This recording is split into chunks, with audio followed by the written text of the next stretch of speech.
This is Cerebral Cinema. Movies of the mind. 10 p.m. Eastern Wartime. Your dial is set at 660 WEAF, New York.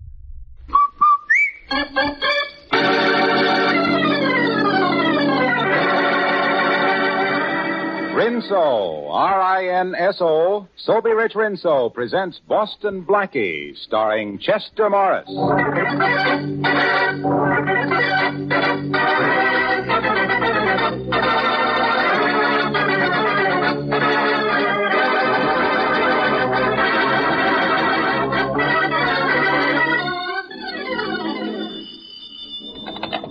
Hello? Is Mr. Manletter there? Why, no, I'm sorry he's not.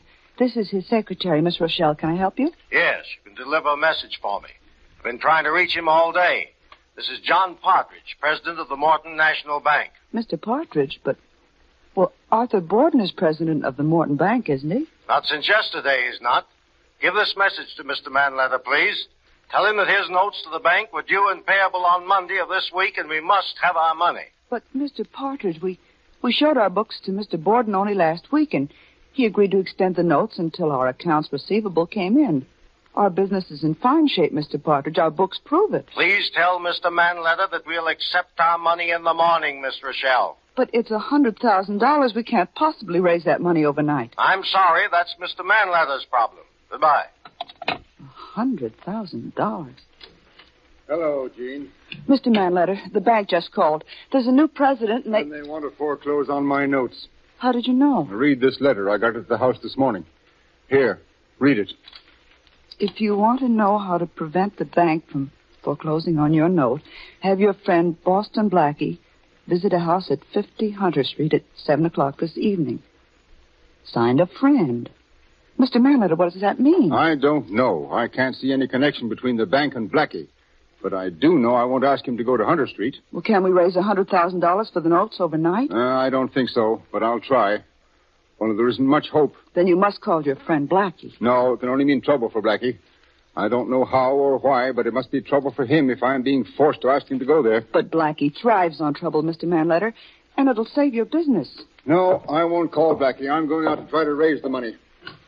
You'll hear from me later. All right, sir. Alice, will you call a number for me, please? Get me Boston Blackie.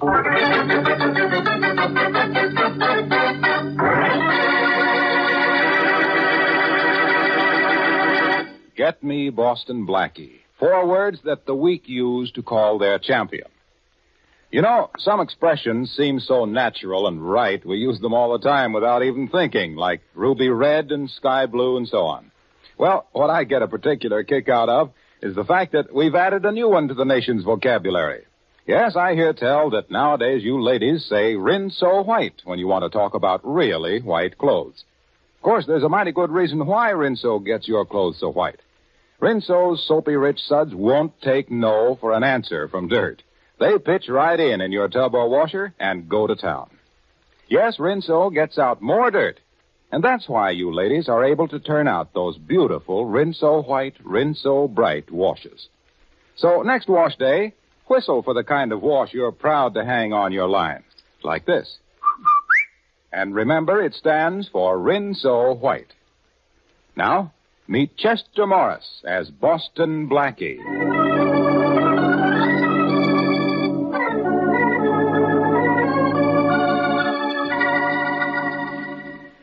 Tell me, Blackie, which one of these girls do you like best? Come on, take a look at their pictures. Come on, will you?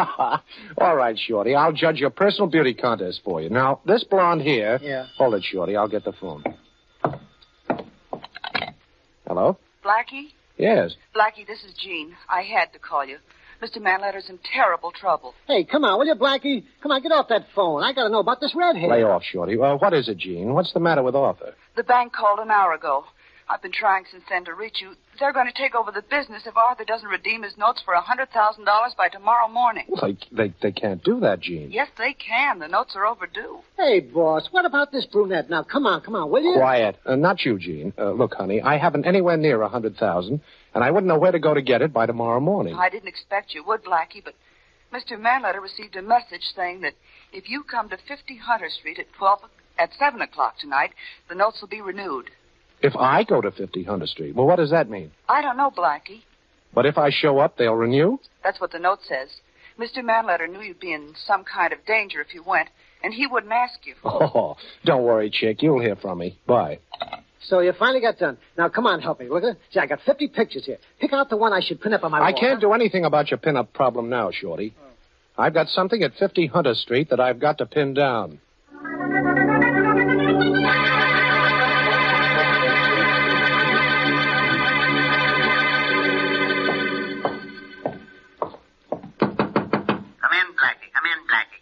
Hey, what is this? Sounds like a record. Hey, you behind that desk. You in the mask. What is this? Come on, talk. First of all, Boston Blackie, don't try anything foolish. There's one of my men behind you with a gun. And now that you've turned around to see, let me tell you that you are listening to this recording which I made, because I don't want you to know what my voice sounds like in person. A record, huh? Well, personally, I prefer Harry James. Blackie, I want you to listen carefully to what follows. Have you anything to say? Sure I have. I hope you'll... Oh! Okay, boss. Take the record off. He's out cold. I hope I didn't hit him too hard, boss. There's no sense killing him. The law is going to do that for us very soon.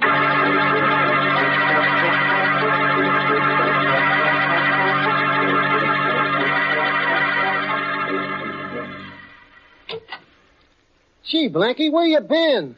I've been having pups. Well, I hope they look like their mother.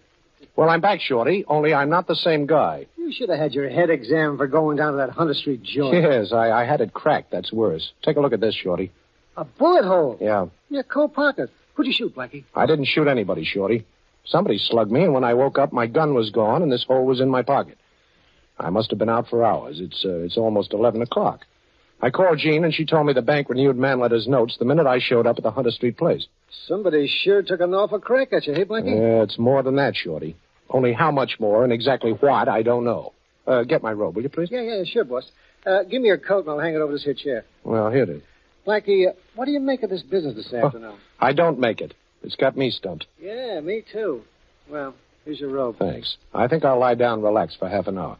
Would you mind fixing me some coffee, Shorty? Sure. Have it free in just a minute, boss. Thanks.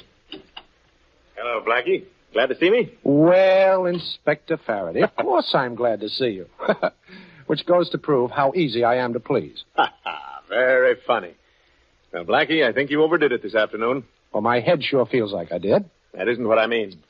Did you ever hear of a private detective named Fred Viswell? That crooked Jamis? Yeah. Oh, sure I've heard of him. And he's heard of me, too, Faraday. I got the guy's license suspended when he tried to blackmail me. A couple of friends of mine, last year. That's the guy. He didn't like you, Blackie. I'd feel a whole lot worse if you said Rita Hayworth didn't like me. You didn't like him either. I hate rats, Faraday. Come on, what's all this about? Nothing, only Viswell was found shot to death an hour ago. What? I'm taking you in for his murder, Blackie. Now, let's get going. Now, look, Faraday, you've done ridiculous things every day of your life. But right now, you're borrowing from next week. What makes you think I bumped off Viswell? I don't think it. I know it. We've got your gun, and it's got your fingerprints on it. Oh. We found it near Viswell's body. And if I'm not mistaken, isn't that a bullet hole in the pocket of this coat of yours on the chair? You fired from your pocket. Well, maybe I burned the hole with a cigarette. No cigarette ever burned a hole like that. Now, come on, let's get going, Blackie. Get dressed and hurry up. Take off that robe, put a coat on. You're coming with me. Come on, take that robe off. All right. Pretty robe, isn't it? Too bad you won't be allowed to wear it in jail. You like this robe, Inspector? Mm-hmm. Well, here, take a good look at it. Lovely. Take a good look at it. Right over your head. Shorty. Yeah, I'm right here, boss. I was waiting for a signal from him before I counted. Well, help me tie him up, Shorty. We'll use the cord from the robe. Now, quiet, Inspector, quiet. Don't you know it's impolite to talk with your mouth full? He'll be tied up like a chicken in just a little minute now. Well, I know what the score is now, Shorty. Somebody's fixed it to look like I knocked off Fred Viswell. Yeah, I heard. Ain't a very pretty picture, is it, boss? I'm not worried about the picture, Shorty. I'm worried about the frame.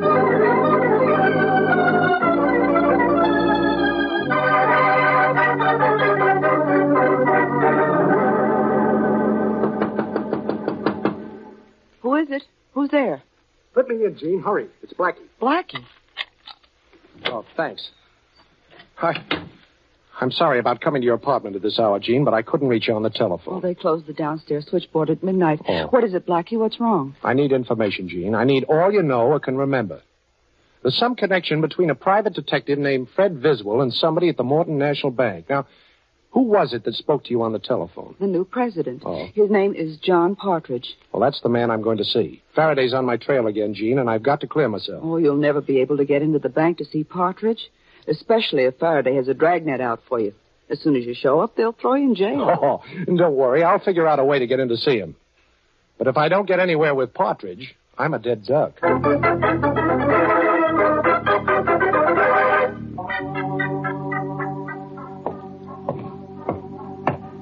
morning, Mr. Partridge. Good morning. Good morning, Mr. Partridge. Good morning. Oh, I left your mail on your desk, Mr. Partridge. Thank you. I'll be in my office if anyone wants me. Don't open your mouth, Partridge, or this gun will shut it permanently. Why? What do you want? Aren't you one of the special police that protects the bank? Oh, well, don't let this uniform fool you. I wore it just to get in here. And keep away from your desk. You know, I'm allergic to the sudden pushing of buttons.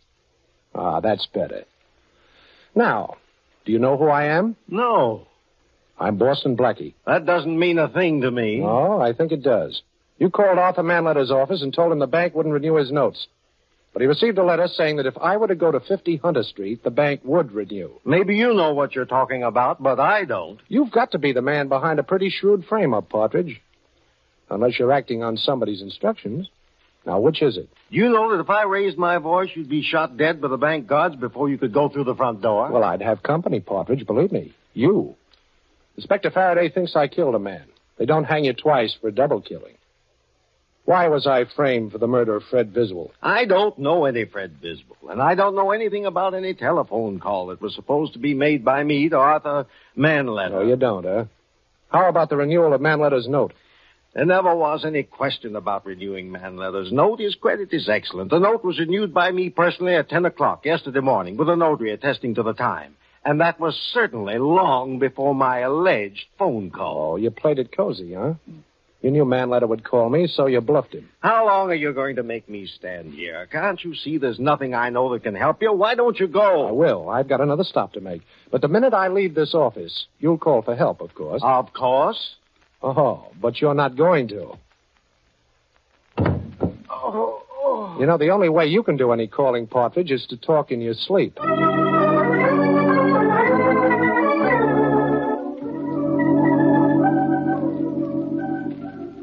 Mr. Borden? Yes? I'm sorry to disturb you at your home. My name is Boston Blackie. How do you do, Mr. Blackie? I came up here to see you, Mr. Borden, about your bank. You mean about what used to be my bank? I'm sorry. Who decided to replace you as president? The board of directors. Oh, and was it done suddenly? Yes, very. Uh-huh. And where did John Partridge come from? I don't know. You'd been on our board of directors only a short while. Oh. I'm an old man, Blackie. The loss of my bank was a blow to me. Everything came so suddenly, I hadn't gotten used to not being there anymore. Will you forgive me if I'd rather not talk about it? Oh, I understand, Mr. Borden. I'm going to try to get your bank back for you, but I need some help. Now, here's an address where I can be reached. Oh, you must have some loyal employee at the bank you can depend on, and would you call him and get him to find out something about Partridge? And if you get any information, send me a message. And send that ring you're wearing with it so I know it's from you. I'll send you a message if I get it, but with just a paper clip on it. I haven't been able to get this ring off in years. The paper clip will identify my messenger if I hear anything. Good. Give me a little help. I'll turn a murder over to Inspector Faraday, get rid of the charge against myself, and give you a bank right in your side pocket.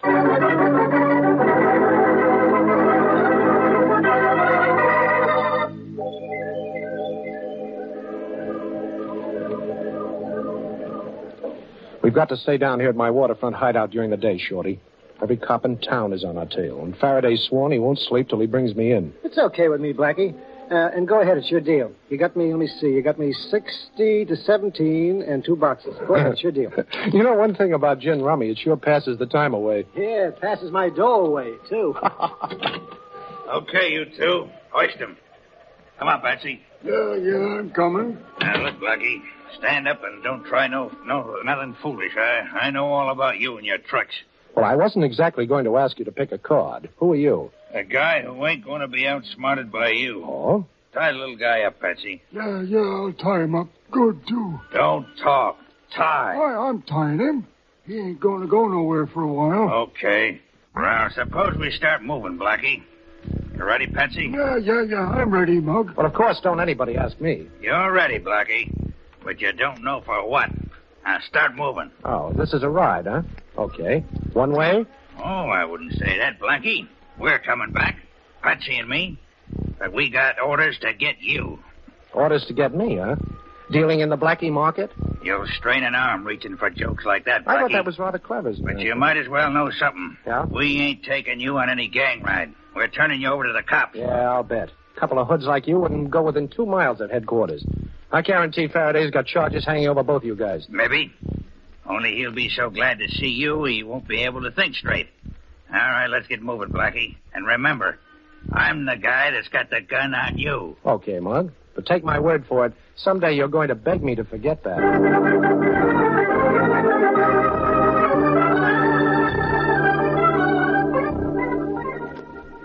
Blackie, there's something natural about the way you look behind bars. Yeah. They look good on you. Oh, thanks. You've got no idea how nice it is to see you sitting so sweetly in that cell. Now, Faraday, listen, I didn't knock off Biswell. No kidding. Oh, of course not.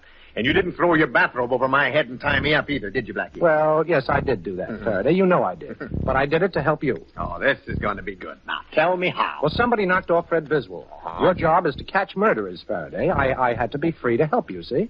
Blackie, you should have been a lawyer. Thanks. Only you're overlooking a slight something. Your gun. Your pretty little gun. With your fingerprints on it. And a slug from it in Biswell's head and a bullet hole in your coat pocket. Nobody else killed Biswell, Blackie. You've got no alibi. You hated the guy and your gun did the job. Looks like kind of a perfect job to me. This is a frame-up, Faraday. Now, you've got to do something you've never done before. Oh, what? Use your head. Look, you're in jail, Blackie, and you tell me to use my head. Don't you think this is a spot where you should use yours?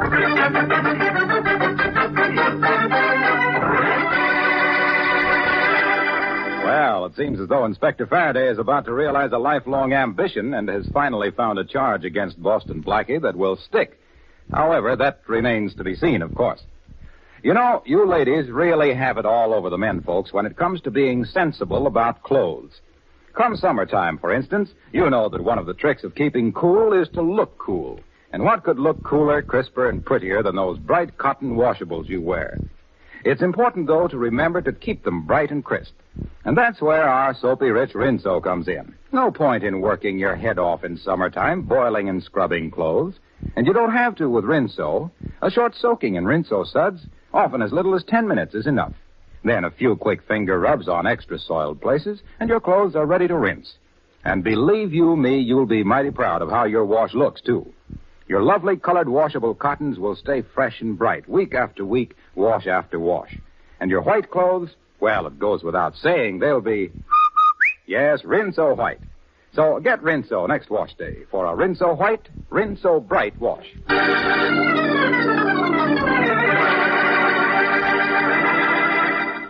And now back to Boston Blackie, starring Chester Morris. Blackie is in jail. Inspector Faraday knows that it was Blackie's gun that killed Fred Biswell, and Blackie can't clear himself while he's in prison.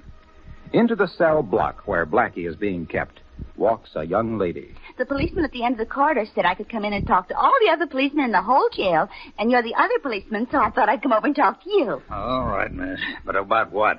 About the ball, of course. Everybody knows about the ball. What ball? The ball we're giving. But I'm selling tickets only to policemen. Well, now I've heard everything.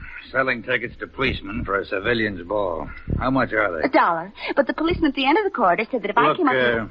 Here's $1 and keep the ticket. And the next policeman is right down past this row of cells. Go bother him, will you, please? Yes. And don't tell me that bag you're carrying is full of tickets. There aren't that many policemen. Oh, you're so silly. Of course not. I always carry a bag. It makes me look as if I'm always about ready to go someplace. Well, you can go right now. I'll unlock the door. You can walk down the corridor till you find another cop at the end of it. His name's Murphy. Isn't every policeman? Oh, I don't know. All right, go. Go on, miss. Right down the corridor. Don't mind them mugs in the cells. Blackie. Jean, what are you doing here? This isn't visiting day. Blackie, listen. I've got to keep walking when the guard looks this way. Oh, don't be silly. Come in. The door's open. The cell door's open? Sure, try it. It is. Blackie, how did you do that? Close the door. You know, I could open the cell door all right, Jean. That was a cinch. But I haven't figured out yet how to get past the guards at both ends of the guard. Well, stop figuring it, Blackie. Here, look at this bag I brought. It's an outfit that matches the one I'm wearing, only it's a couple of sizes larger. Put it on, quick. What, and leave you in the cell? Oh, nothing doing, honey. Oh, I'll go out the door I came in, Blackie, and you go out the other one. Only hurry. The guard might get curious. Okay. Well, it won't take me a second. I'll first roll my trousers up, and on with the dress. Oh, you brought a wig, too, huh? You think of everything. Can I get into these shoes? Sure you can, and hurry, Blackie. Yeah? Don't forget your hat. Say, it's a cute one. All right, zip me up, will you? I'm all set. There. Oh. Now just walk out, Blackie, and tell the cop at the end of the corridor. His name's Murphy. Tell him you ran out of tickets. Can you talk like a girl? Who, me? Of course I can. Oh, you better not talk. Bye, Blackie, and luck. Meet me back in my apartment. Oh, thanks, Jean. You're wonderful. See you later, Blackie. You look awful cute in that outfit. Watch out for the wolves. Oh, not me. For once, I want to be on the receiving end of a...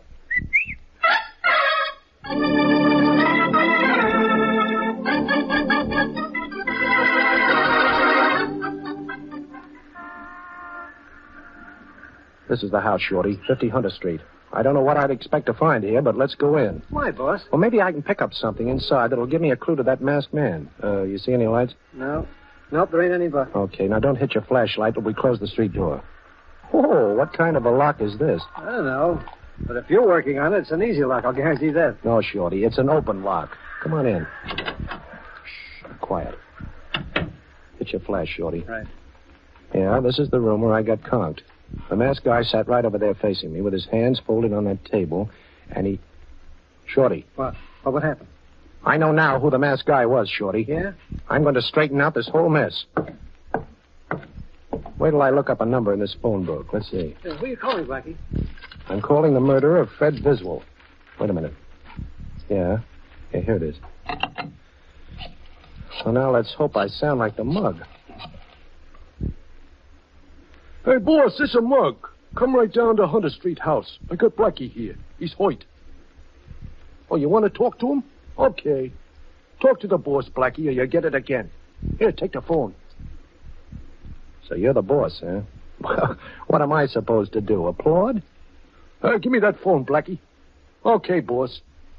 Yeah. Yeah, that sure is Blackie, huh? Oh, you'll be right down? It worked, ain't Good. Yeah. What a swell. Okay, Shorty, now you beat it. I'm staying right here, and I'm handling this alone. But I have a job for you when you get outside. Okay, boss. It may decide who dies for the murder of Fred Viswell. And just between us, I'd rather it wasn't me.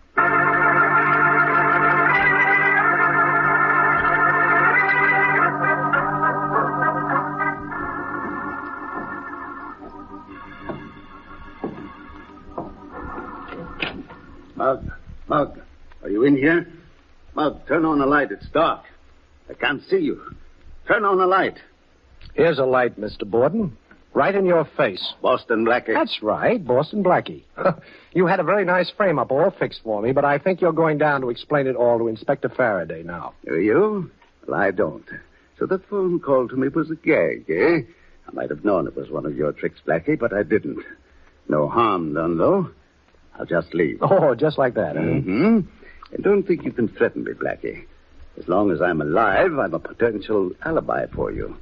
Only you and I know you didn't kill Fred Biswell and that I did. And you've got to let me live in the hope that someday I'll confess. Yes, I guess maybe I do. Oh, you're a pretty smart man, Borden. You'd have to be to have me in this kind of a jam. What did Viswell ever do to you? You thought he could outsmart me, the fool? Some private investors had him checking the books at the bank. Found that I'd taken quite a bit of money that didn't belong to me. And he thought he'd try a bit of blackmail. He didn't get very far. Pretty thorough, aren't you? I think so.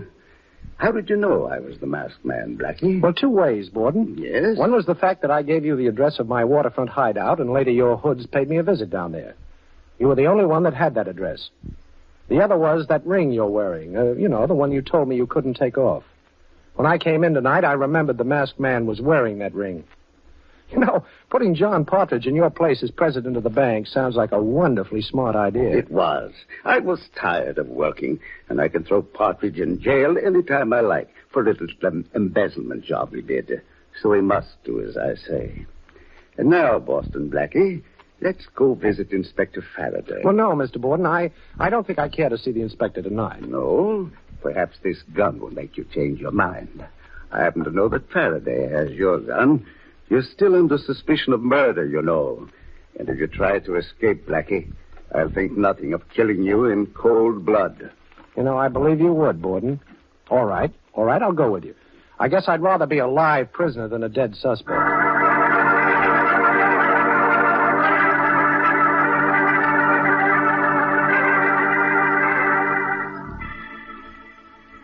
Here's Inspector Faraday's office, Blackie.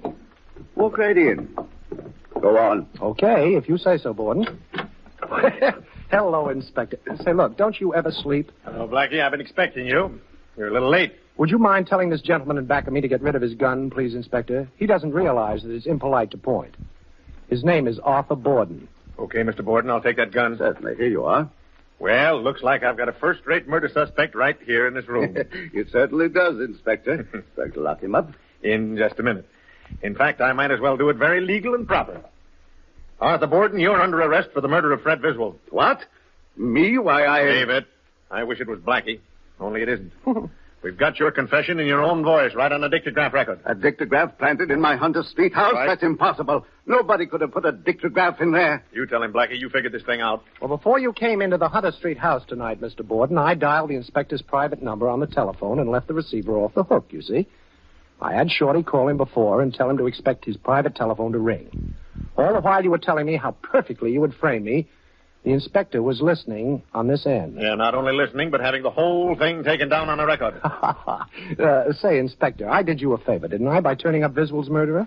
You did yourself a bigger favor, but what's on your mind? Well, I'll tell you, Inspector. Shorty told me you have Jean Rochelle booked here. You said it, Blackie. She helped you escape from jail.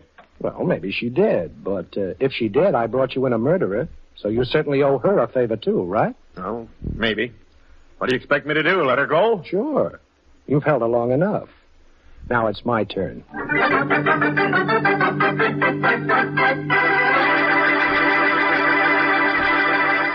You've heard about making mountains out of molehills, but here's how to make mountains of dishes go right down to nothing in a hurry. You put some Rinso in your dishpan, and up go the suds. Plenty of thick suds from surprisingly little Rinso.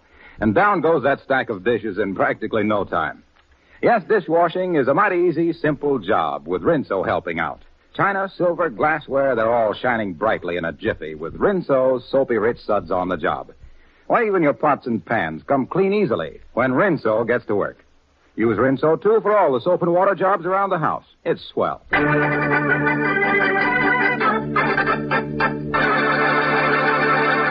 Now a glimpse at next week's adventure of Boston Blackie. All right, Monahan, give me a little more juice in that light. No, don't do that. I can't stand it. That's better. Now, listen, Shorty, you say you don't remember what happened. I don't. I keep telling you I don't. All right, maybe you don't remember. You were slugged. Now, we don't want to know anything except one thing. Now, think hard, Shorty. Who was the last person you saw or talked to before you were slugged? Now, that's all we want to know. I'm thinking, Inspector, honest. I'm dizzy trying to think. I don't know. I just don't know. Hey, wait a minute. Oh, yeah, I remember now. The last person I talked to before I got conked was Boston Blackie.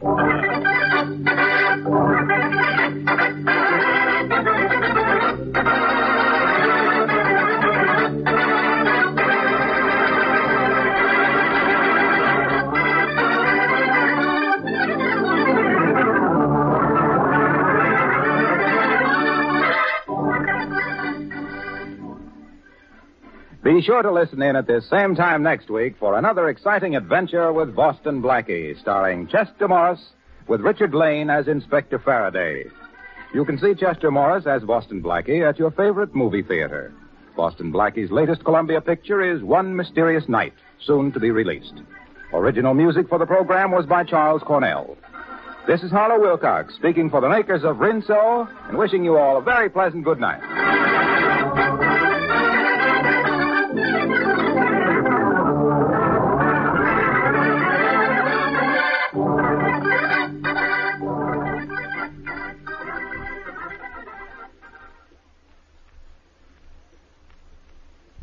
Warm weather's ahead, and that means greater danger from perspiration. Protect yourself. Use Lifebuoy in your daily bath.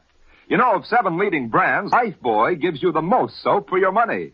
And its rich, purifying Lifebuoy lather agrees with your skin. And don't forget, Lifebuoy is the only soap especially made to stop. This is the National Broadcasting Company. Cerebral Cinema hopes you have enjoyed this movie of the mind.